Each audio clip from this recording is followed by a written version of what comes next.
Is minimalism the right fit for you? Hey mamas, so today we are talking about minimalism, and I will be asking her some questions about it because she is a new minimalist and she's trying to bring me to the dark side. So The bright side! Yeah, I definitely have some questions for her.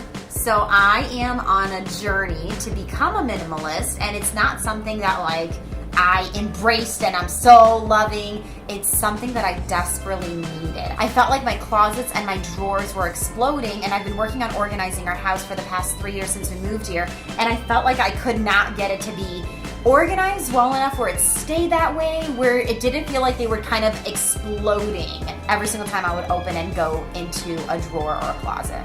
So I've definitely felt in the past sort of like that, where I just feel so like overwhelmed by my stuff.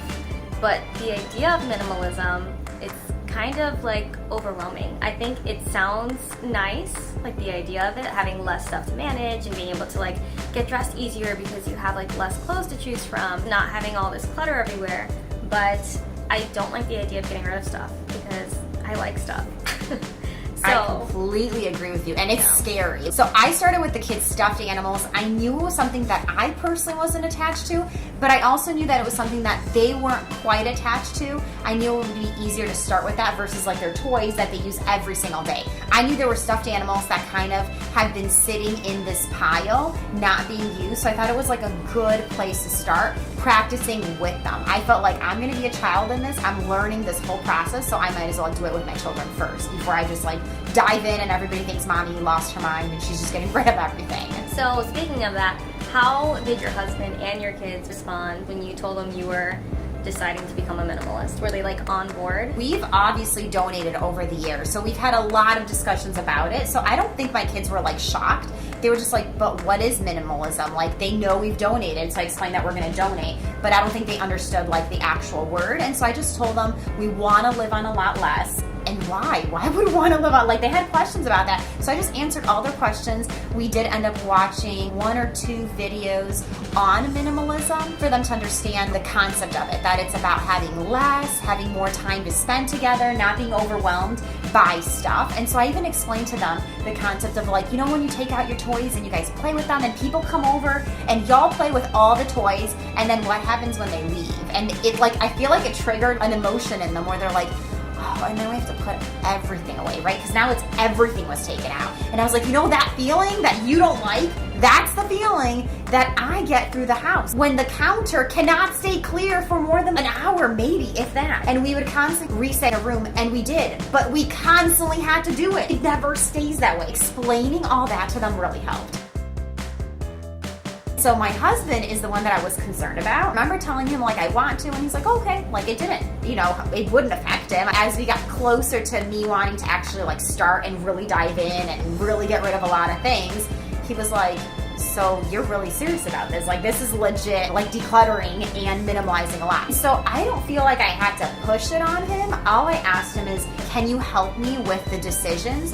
And I told him I'm really struggling to get rid of like small things, like $5 item, like anything. I just like my stuff. I like having tons and tons of things. If somebody comes over and they're like, oh, I need this, I'm like, oh, I have it, hold on, I can get it for you. So I love stuff too. So I was totally there. He doesn't walk around the house and go, that can go, that can go, that can leave, that can leave. But he has been really supportive, and I'm starting to see that it's like growing on him. He'll be like, I need to get rid of some t-shirts. I think I have too many. And I'm like, that was yes, my question. you do, you do. Yeah. So I feel like I'm just sharing with him like my struggle in it and asking him like, hey, do you think it's okay to get rid of this? Do you think I'll need it? I don't think I'll need it. I feel like I have more conversations with him, and he's super supportive of everything. I remember when he asked this, he's like, wait, so if we're like doing this minimalist thing, does that mean I could point things around the house that I don't like? And I said yes. And you know the first thing that he pointed to, I was like, oh, but I really like that. This is what he wanted me to get rid of. He apparently just didn't like it. Guys, I seriously love this thing. I don't have a lot of like decorative things around the house. And so it was sad to get rid of, but the truth is I don't want to be the person where I love something in the house, he doesn't like it at all. Like I'd rather just get rid of it if it brings him joy too, because I know there's gonna be things in the house that like I might not really like maybe a t-shirt. I'm like, babe, I really don't like that shirt.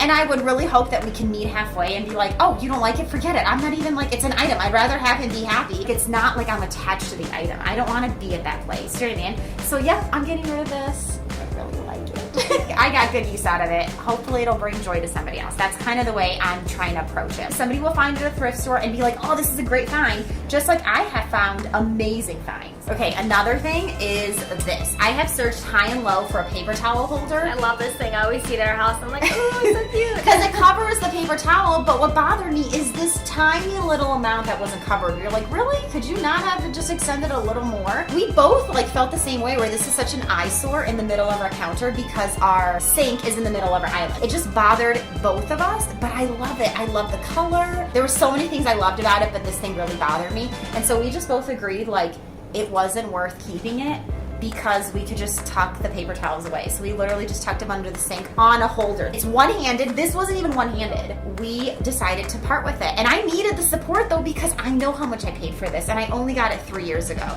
So I was, disappointed. I'm like, oh, this is money down the drain. But again, somebody else will get it and they're like, oh, this is a good find. It's gonna cost like $2 or $3. So that brings me to my next question. How do you decide what to get rid of? So I know Marie Kondo says whatever sparks joy, like keep that item. I think it's easy to say that, but at the same time, there's a lot of things that spark joy in people like us that just love stuff. Like here's an example. I have 2 high chair, y'all. And the reason I have 2, granted I haven't decluttered that area yet, so we'll see when I get there. But because when she comes over, or anyone comes over with little kids, I'm able to pull out the second one. So it's like a convenience thing when somebody comes over. But I'm gonna obviously probably condense to 1. I have to literally mentally prepare myself, because I like being prepared for every single time somebody comes over to make their life easier. Like pack and plays. When you guys come over, they don't have to bring pack and plays, even though they had 2 little ones that would sleep here, because we had enough stuff for them to sleep in. So I think it's just important to decide if it overwhelms you. If the item like burdens you, I would say it's time to decide if you need less of that item or if you just don't need it all. Like clothes were a huge burden for me. Huge burden. Every single time the season would change, I'd be like, oh, I have to go through their clothes and swap things out. And it wasn't the process, it was the fact that like, what do I pull out? There's so many things. And it was just overwhelming. I can't even like put it to work. Can you relate to that? Like just being so overwhelmed by clothes. Yeah, my daughter probably has like 100 shirts, so she can't even like wear them all. Exactly. So that's so overwhelming. Think about it. So if you have 50 shirts in their drawer, they're gonna wear it and wear it and wear it. And even if it's their laundry day, like we have specific days for laundry, they can skip their laundry day and go another week, possibly another week. And before you know it, you're like, hey, did you do your laundry? No, I haven't done it for like 3 weeks, because they didn't even need to, because they have so many clothes. Then you end up with a mountain of clothes, and folding them, y'all, that's such a waste of time. If you haven't seen her video on decluttering kids' clothes, I recommend checking it out, because her folding system is awesome. And if I can ever bring myself to get rid of some of my kids' clothes, then I will definitely adapt it. Are you talking about the new system? Yes. Oh, y'all, yes. She literally just lays the clothes like in the drawer, like no folding involved. It's amazing. And do you remember we had this conversation a few months back? We talked about laundry systems, and you mentioned that people did bin method, where they stick the clothes. And I was like, I could never do that. I could never not fold clothes. I don't know if you remember the conversation. And I was like, I don't know who does it. That's amazing. Props to them. I could never see myself not folding. Y'all, we just lay their clothes. Well, and it's nice because little ones can't like fold. It's hard for them. So this way they can still like put away their own clothes. Yes. And yes, it's really neat. Like my 3 and 4-year-old could do that. I did do a bin system before where I would just like separate clothes into different bins. But the hard part about it is you can't like see it. So you always just pick what's at the top of the bucket and none of the other stuff gets used. I switched to the KonMari folding method where you stack them like upright in the drawer, which is great. But like kids can't fold like the KonMari way because it's like way more complicated than like the normal way to fold. I can like see everything, but the kids can't help. So I feel like this way kind of solves like both issues, because you can see it, the kids can also help, so it's great. Well, question, I know in your video you said that you guys have like 7 to 10 outfits per kid.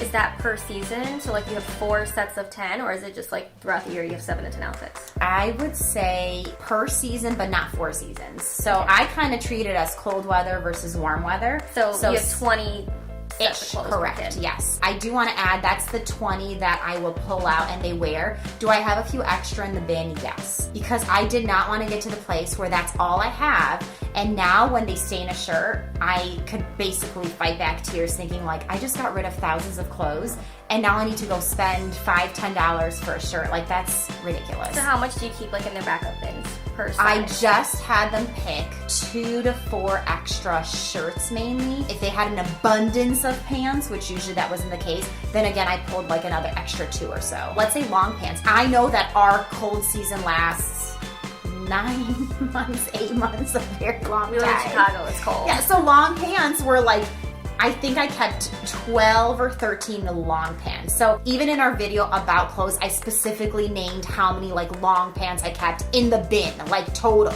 So if I have 12, I might pull out 10 for him only. And the only reason I did 7 to 10 is because I was thinking 7 is seeing the same outfit every single week. And I really did not want my kids to feel like I'm only wearing these things and they got bored. Like, I have not had an issue with them at all. They can still mix and match. And I do want to add, when they get to their teen years, this is not something I'm like pushing on them. That, you know, everybody's concerned, like, what if your kids get made fun of? That was my concern. Like, what if my kids get made fun of for only having this money? I would not continue this way. If in their teen years they're like, Mom, I want more outfits. I want to have a bigger variety. I'm okay with that. We can keep the whole house minimal, right? And still have one like weak spot, which can be the kids' clothes. They could have more. It's not a big deal. Well, question. So you homeschool. So 7 to 10 outfits is like not a big deal because nobody sees them. If you were to send them to school, like public school, would you have more, or do you still think you'd be comfortable with the 7 to 10? I would be comfortable with the 10 for sure. And think about it like this, if your kids do go to school, right, that's 2 weeks of actual different outfits. So 2 weeks later to start your cycle again, I don't think is a big deal. Plus, you can throw in like for girls,